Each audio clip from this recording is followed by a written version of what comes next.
რა მიზეზით ჩამოაშორეს მრავალწლიანი გამოცდილების მქონე პედაგოგის სკოლა. სამოქალაქო განათლების პედაგოგმა დისციპლინური კომიტეტის მიერ მიღებული გადაწყვეტილება უკვე გაასაჩირვა, რის შემდეგაც არ გამორიცხავს, რომ სასამართლოსაც მიმართოს. ამ საქმეში მნიშვნელოვანი გარემოება ისიც, რომ სანამ პედაგოგს სკოლიდან გაათავისუფლებდნენ, პროკურატურამ გამოძიება დაიწყო პირადი ცხოვრების ამსახველი კადრების გავრცელებასთან დაკავშირებით. ნუცა ბახუტაშვილი გვერდდება თემის დეტალებით პირდაპირ ეთერში, ნუცა გისმენთ.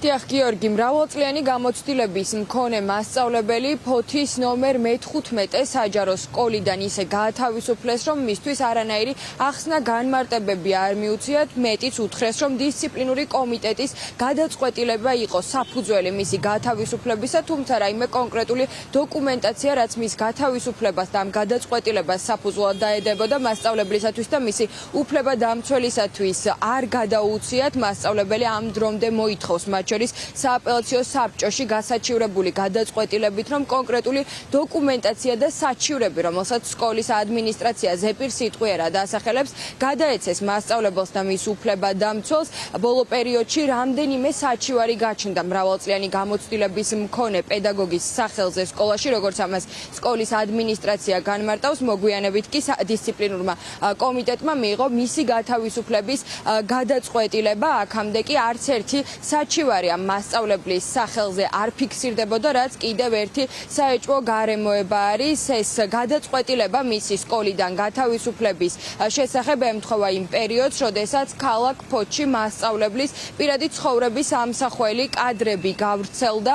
ამ საკითხთან დაკავშირებით პროკურატურამ მოკვლევა დაახლოებით 2 კვირის წინ დაიწყო, თუმცა ჯერჯერობით არ არის დადგენილი ამ კადრების ავთენტიკურობა, ასევე არ გამოულენია პროკურატურას ის პირები, რომლებიც სავარაუდო დანაშაულებრივ ქმედებაში იყვნენ ჩართულები და იღებდნენ მონაწილეობას ამ ვიდეო კადრების გავრცელებაში. ადვოკატის თქმით, აღნიშნულმა ფაქტმა მძიმე ფსიქოლოგიური ზიანი მიაყენა და საკმაოდ მძიმე მდგომარეობაში ჩააყენა მასწავლებელი, რასაც დაემატა მისთვის სამსახურის დაკარგვაც და ადვოკატის შეფასებით ეს გადაწყვეტილება იყო სკოლის მხრიდან მარტივი გამოსავალი ნაცვლად იმისა, რომ მათ თანამშრომელს გვერდში დადგომოდნენ. მასწავლებელს დაუკავშირდეთ პროკურატურიდან და აცნობეს, რომ მასთან დაკავშირებით ვრცელდებოდა მთელი ქალაქის მასშტაბით პირადი ცხოვრების ამსახველი კადრები, რომელიც მოგვიანებით როგორც ცნობილი გახდა ჩვენთვის, ჯერჯერობით არ არის დადგენილი ავთენტურია თუ არა ეს კადრები, მათ შორის პროკურატურა მუშაობს ამ საკითხის დადგენისთვის. ეს იყო მძიმე შემთხვევა, რომელმაც პირველ რიგში მძიმე ფსიქოლოგიური ტრავმა მიაყენა პედაგოგს.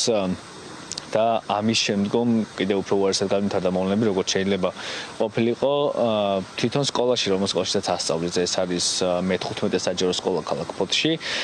მოულოდნელად რატომღაც ამდენწლიანი წარმატებული მუშაობის შემდგომ რამდენიმე მშობლის საჩივარი, რამდენიმე საჩივარი ერთი მშობლის შეიტანეს სკოლაში. ჯერჯერობით ჩვენთვის უცნობია ეს, მიუხედავად იმისა, რომ უკვე საჩივრებთან დაკავშირებით გადაწყვეტილებაც არის მიღებული.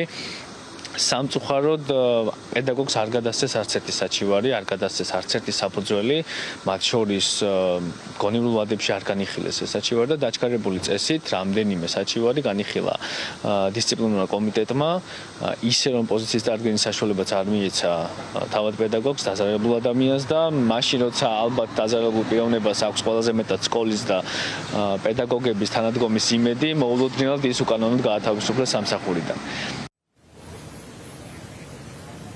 პროკურატურას ამ საკითხზე გამოძიება დაახლოებით უკვე 2 კვირაა, რაც დაწყებული აქვს, თუმცა ჯერჯერობით არ არის დადასტურებული ამ კადრების ავთენტიკურობა, ასევე არ დაუდგენია პროკურატურას, ვინ არის გამავრცელებელი პირველწყარო მასწავლებელი, რომელსაც როგორც ადვოკატის შეფასებითაც მოისმინეთ, მეადგა მძიმე ფსიქოლოგიური ზიანი, მოითხოვს, რომ ყველა ამ სავარაუდო დანაშაულებრივ ქმედებაში ჩართული პირი უმკაცრესად დაისაჯოს.